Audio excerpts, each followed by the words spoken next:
Agradecidos a Dios que podemos estar en su casa una vez más, escuchando palabra de Dios, escuchando lo que Dios tiene para cada uno de nosotros. Y hay unos temas, ¿no? 365, uno para cada día.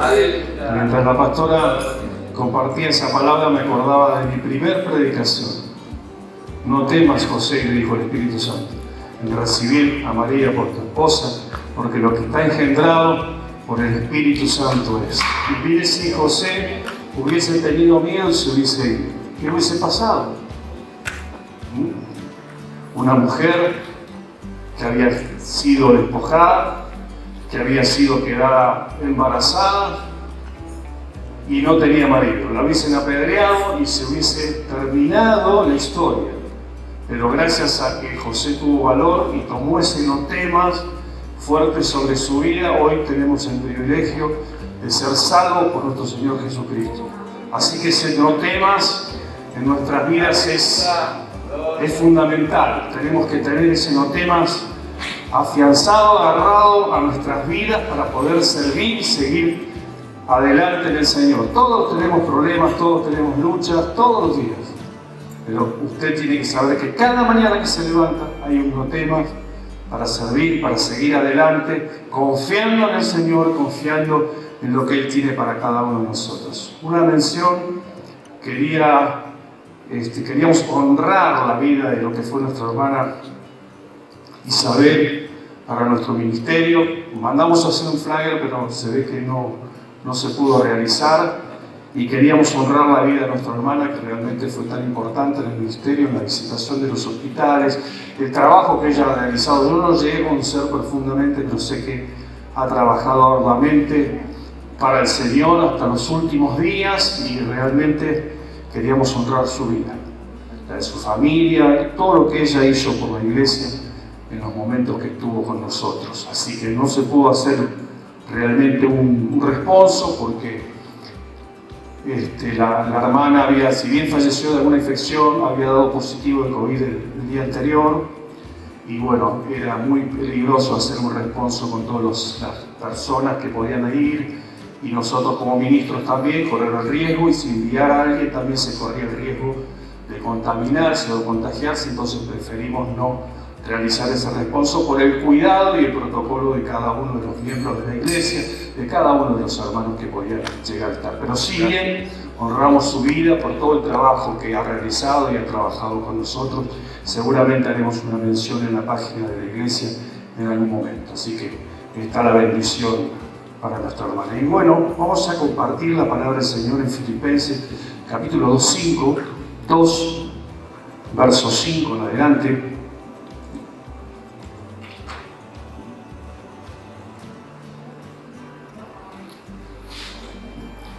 Estuvimos hablando de la mente el día miércoles, el día domingo,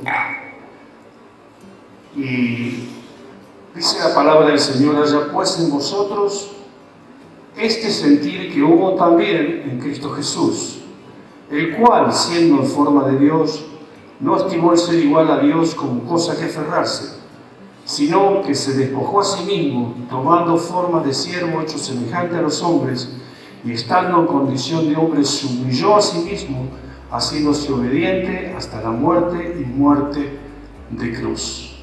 Haya pues en vosotros este sentir, ¿no? el que hubo también en Cristo, y el sentir que tenía nuestro Señor, la mente de nuestro Señor tan amplia, ¿no? Que realmente no tuvo, siendo forma de Dios, dice, no tuvo a qué aferrarse, sino que se despojó de sí mismo, dejó todo para poder hacer la voluntad del Padre, que con nosotros es muy importante también hacer la voluntad de nuestro Padre Celestial. Y en muchos sentidos este pasaje más importante que Pablo escribe, en todas sus cartas de Jesús, contiene un pensamiento favorito, es la esencia que se encuentra en la sencilla afirmación que hizo Pablo escribiendo en Corintios, que Jesús, aunque era rico, por amor a cada uno de nosotros, se hizo pobre. 2 Corintios 8:9. Pero aquí esta misma idea se expresa en una plenitud sin paralelo de lo que Pablo está exhortando a los filipenses, que vivan en una armonía y que dejen de lado las discordias. Siempre hay esas disensiones en los lugares. Yo estaba mirando una película de Pablo muy linda, donde Lucas escribía en los libros de los Hechos cuando estaba encarcelado, y lo vi a Pablo en el final de aquella película, en aquel relato, como él fue a presentarse a la muerte. Él estaba tranquilo, tenía una paz especial mientras estaba encarcelado, y le iba relatando a Lucas, iba a Lucas escribiendo el libro de los Hechos, y él estaba en aquel lugar no importándole nada, con una paz, con una tranquilidad, con una armonía. Aún el carcelero le abría las puertas a Lucas para que entrara, para estar con él. Y él fue a la muerte y puso su cabeza, recostó su cabeza y fue cortada su cabeza. Y yo miraba y decía, qué paz, qué tranquilidad de saber dónde él iba a ir y todo lo que él había realizado, todo lo que él había trabajado para el Señor, con ese amor, con esa fuerza, y de predicar su evangelio, mirando, ¿no?, la historia al revés de lo que era Pablo en el principio, cómo había perseguido la iglesia.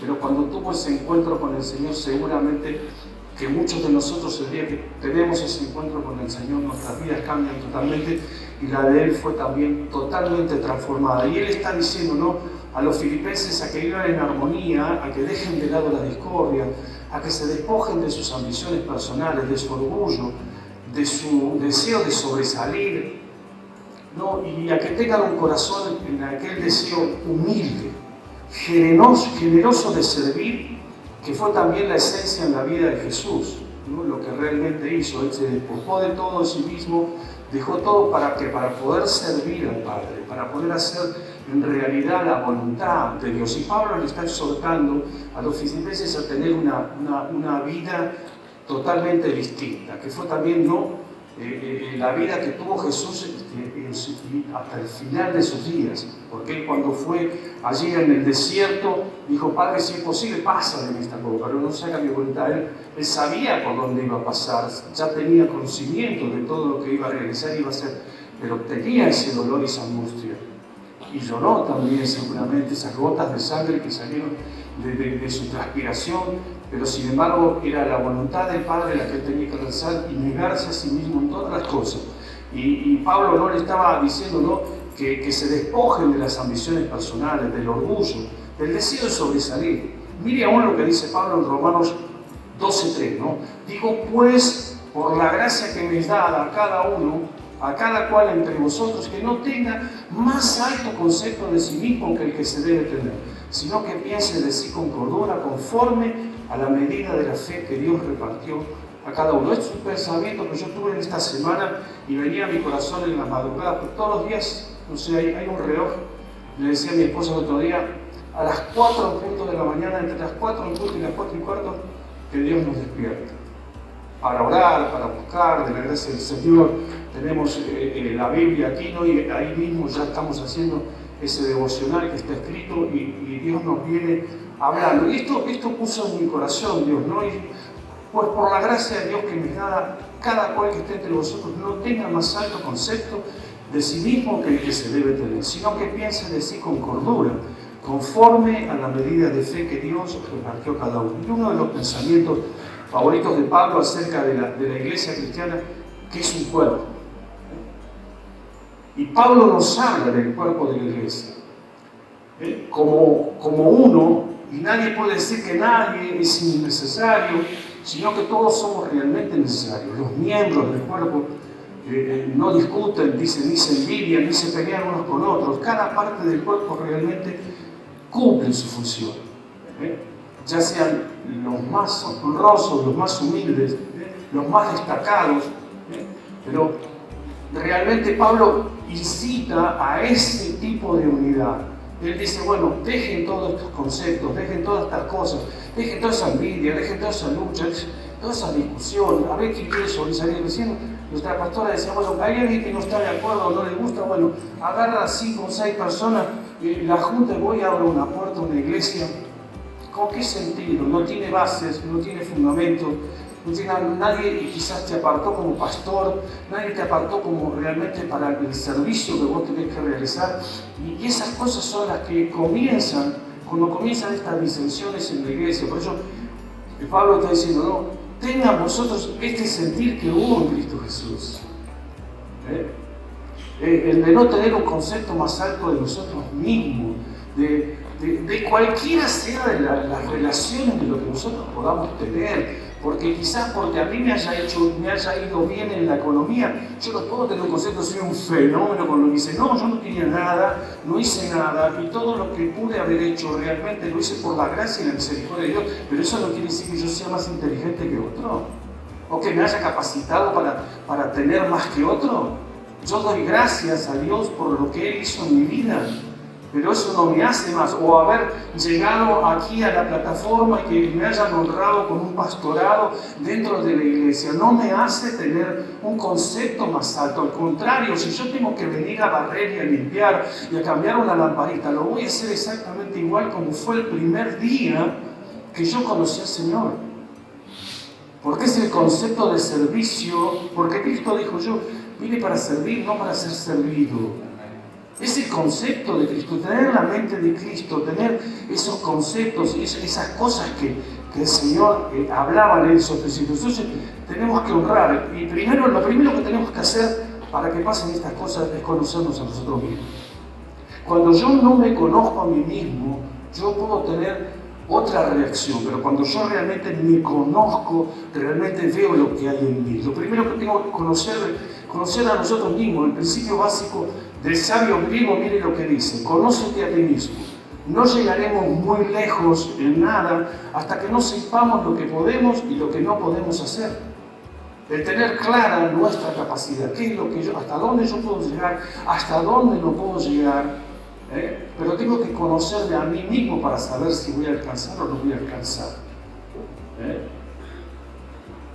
Todo lo que nosotros hagamos lo tenemos que hacer en la voluntad de Dios.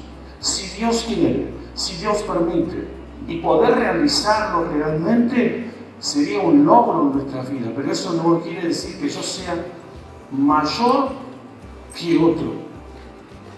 No quiere decir que yo tengo que tener ese concepto sin presunción ni falta modestia. Es una de las primeras cosas esenciales para la vida útil.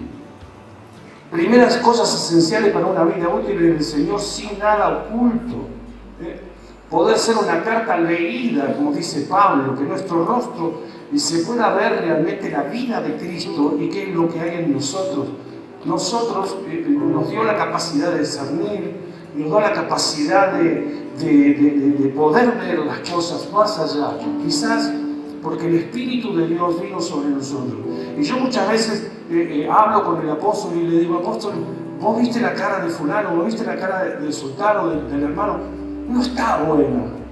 Hay una oscuridad, porque cuando está Cristo nosotros hay un reflejo distinto, hay un brillo distinto en nuestro rostro, en nuestras caras, y uno discierne cómo está a veces la persona por su rostro. Porque hay cosas que a veces están ocultadas, no bien si están padeciendo por una angustia, por una tristeza, se ve el rostro distinto, porque se ve triste. Pero otra cosa es cuando el rostro se ve preocupado, porque hay algo que le está mal, que está oculto en esa vida. Por eso en el Señor no tiene que haber nada oculto, tenemos que ser esa carta leída, que todos puedan ver la realidad de lo que nosotros somos. Cuando realmente no nos conocemos, lo que resalta es una falta o una falsa humildad. Y esto nos puede llevar a una caída con un estruendo del cual muchos se van a dar cuenta. Proverbios 16, 18 dice: antes del quebrantamiento es la soberbia, y antes de la caída, la altivez de espíritu. Claro, yo llegué grande, pero era joven en el camino del Señor. Y había cosas que quizás las desconocía, como estas cosas de las que nos habla Pablo. y de poder tener el entendimiento a lo que Dios nos quiere llevar o a la que la palabra nos quiere llevar.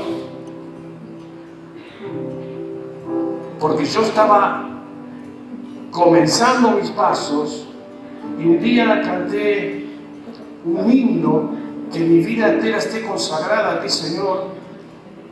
Y después que canté ese himno, no dejé nunca de cantar en la iglesia.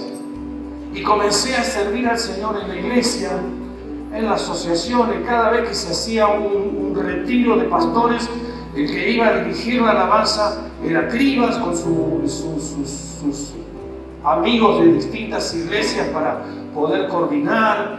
Y llegué también a cantar en el autódromo en la campaña de Jesús delante de 30.000 personas, no sé cuántas habían ese día. Pero había algo en mi corazón como que debo, como que ahí estoy yo. Y vino este pasaje.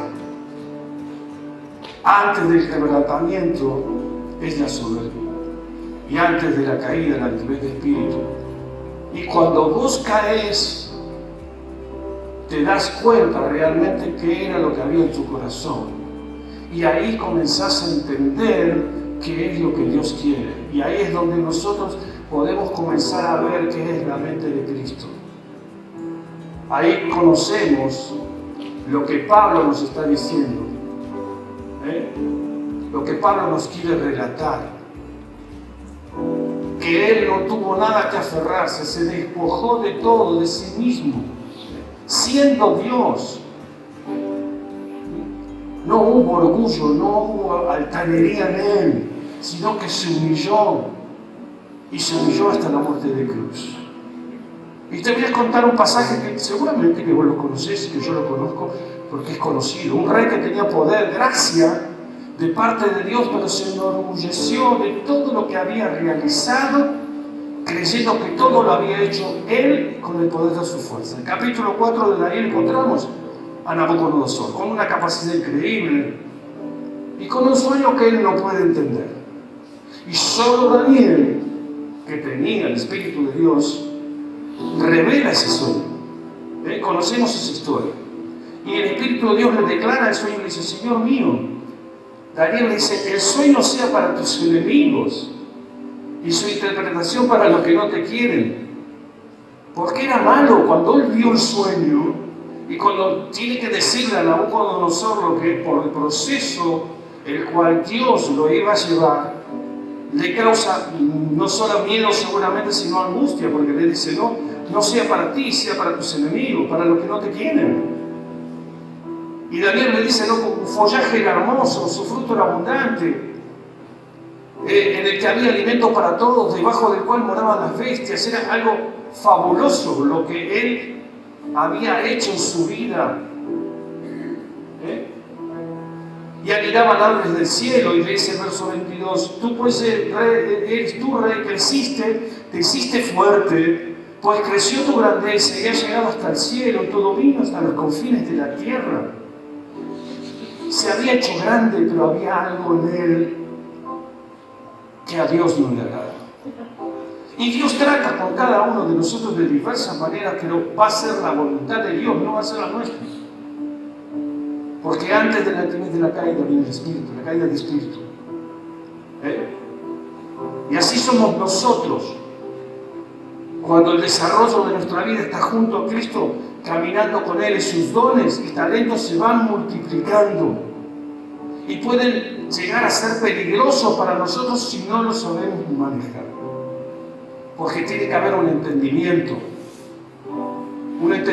de lo que es la Escritura, un entendimiento del Espíritu, de lo que Dios quiere hacer con cada uno de nosotros.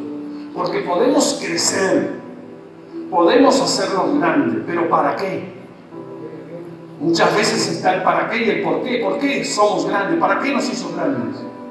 Gloria a Dios. ¿Es para nosotros o es para Él? El que se despojó de todo, el que se humilló por cada uno de nosotros y fue a la muerte de cruz. Hay que sentir o tener una comunión muy grande con Dios. para sentir estas cosas.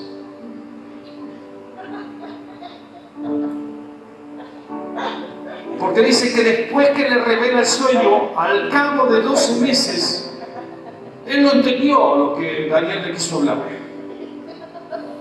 Estelita, ¿qué te pasa, mi amor? Y dice que al cabo de 12 meses, paseando por el palacio real en Babilonia, dice que habló el rey en el capítulo 4, verso 30. El rey le dijo: ¿no es esta la gran Babilonia que yo edifiqué para casa real con la fuerza de mi poder y para la gloria de mi majestad? En todo estaba Él. Primero estaba Él. Yo lo he hecho. Yo lo edifiqué con mi poder. Y ese es el cuidado que nosotros tenemos que tener del orgullo, de lo que realmente Dios nos permite realizar en nuestra vida. Tenemos que saber discernir para qué Dios nos dio la capacidad. Porque un solo pensamiento, una sola palabra puede ser nuestra ruina. Porque cuando Él termina de decir esas palabras, aún estaba la palabra en la boca del rey cuando vino una voz del cielo y le dice: así te dice rey Nabucodonosor, el reino ha sido quitado de ti. Entre los hombres te arrojarán y en las bestias del campo será tu habitación. Con los bueyes te apacentarán, 7 tiempos pasarán sobre ti hasta que reconozcas que el Altísimo tiene dominio y el reino de los hombres lo da a quien Él quiere. Mire qué difícil, de estar en la altura a estar en el medio del campo. Le crecieron plumas, pezuñas, durmió bajo el rocío de la noche, solamente por creer que Él había hecho todo lo que Él quería y con su poder, con sus fuerzas. No estaba dando gracias a Dios en nada. Por eso Pablo nos dice que debemos ser agradecidos en todo y por todo. Por la lucha, por la prueba, por lo que Dios nos da, por lo que Dios nos quita, como dijo Job en su momento. Dios dio, Dios quitó, sea el nombre de Dios bendito.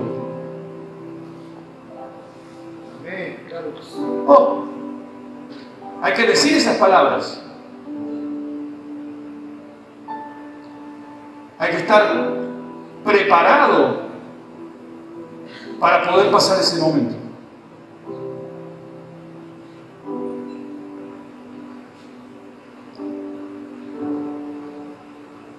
Y allí estuvo el rey.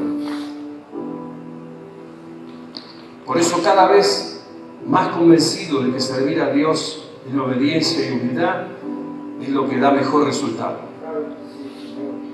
El Señor añade bendición, vida eterna a nuestras vidas, pero nadie tenga un concepto más alto de sí mismo que el que se debe tener.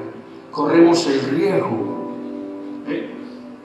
de cada una de las cosas que nos rodean. Por eso repito al comienzo: haya pues en vosotros este sentir que hubo también en Cristo Jesús, el cual, siendo en forma de Dios, no estimó a ser igual a Dios a cosas que aferrarse, sino que se despojó a sí mismo, tomando forma de siervo, hecho semejante a los hombres, y estando en condición de hombre, se humilló a sí mismo, haciéndose obediente hasta la muerte y muerte de cruz. Hay cosas que realmente en nosotros muchas veces no están bien. Y el mismo Espíritu nos reclama. Por eso cabe lo que dice Pablo en la Santa Cena: examinémonos a nosotros mismos. No es solamente para comer el pan. Póngase de pie, iglesia, voy a culminar, vamos a orar. No es solamente examinarnos a nosotros mismos y gastar nuestra vida para participar de la cena del Señor, de comer del pan y de beber la copa. Yo debo examinarme todos los días a mí mismo, de cómo estoy delante de nuestro Dios, de cómo estamos delante de Dios, y pedirle disculpas, perdón por las cosas que no hacemos bien. No podemos juntarnos aquí delante, porque estaría bueno dar un paso de de obediencia y poder despojarnos de todo lo que pueda estorbar a Dios para que pueda realmente hacer su obra en nuestras vidas. En los años que usted lleva en el camino del Señor y yo llevo en el camino del Señor, hemos visto caer grandes siervos de Dios y no vamos a dar nombres porque los hemos conocido. Iglesias que han formado de miles y 10 miles y 20 miles. Pero sí de algo estoy seguro, que ni Cristo tuvo a qué aferrarse siendo igual a Dios. Por eso tengamos ese sentir que Él tuvo. Y seguro que el tiempo de Dios va a llegar a nuestras vidas y te va a exaltar en su tiempo. Porque a veces quizás nos apresuramos y queremos crecer de golpe, pero ¿sabe que el árbol está plantado? Se remueve su tierra, se riega y comienza después de los 3 años a dar frutos. Y a veces no da frutos. Y lo quisieron sacar, pero Dios dijo no, dejarlo un tiempo más, una temporada más que quizás comience a dar frutos. No lo arranquen todavía. En nuestras vidas pasa exactamente lo mismo. Dios nos da la oportunidad, si todavía esos frutos no han florecido en nuestras vidas, Dios nos da la oportunidad todavía. No lo corten, sino que déjenlo un tiempo más, una temporada más, porque quizás pueda proceder al arrepentimiento. Y qué bueno que tengamos ese sentir que tuvo Cristo, de poder ser humildes, de humillarnos delante de nuestro Dios, y que llegue el momento donde Dios va a exaltar a nuestras vidas. No sea que el hacha esté puesta a la raíz de nuestras vidas, como estuvo puesta al gobierno de Nabucodonosor por 7 tiempos,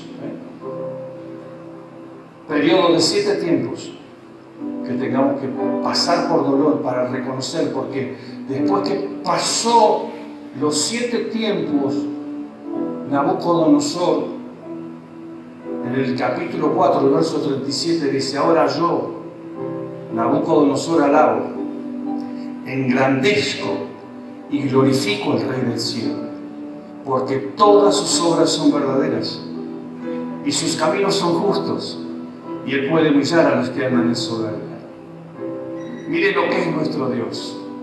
Pero tuvo que pasar un periodo de 7 tiempos de sufrimiento, de angustia. Yo me pregunto a nosotros, con el conocimiento que nosotros tenemos, no conocía a Dios, tuvo que pasar por esos periodos. Pero nosotros tenemos un Dios grande. ¿Cuántos lo creen? Un Dios fuerte. Un Dios poderoso que nos da la oportunidad cada mañana sobre nuestras vidas, se renueva su misericordia. Y cuando nosotros estamos ahí, Él está por nosotros. Y ahí Él se levanta con poder y ve a cada uno de nosotros con ese amor maravilloso que Él derramó en la cruz del Calvario, y añade gracia a cada uno de nosotros. Padre, en el nombre de Jesús, yo te doy gracias por esta palabra.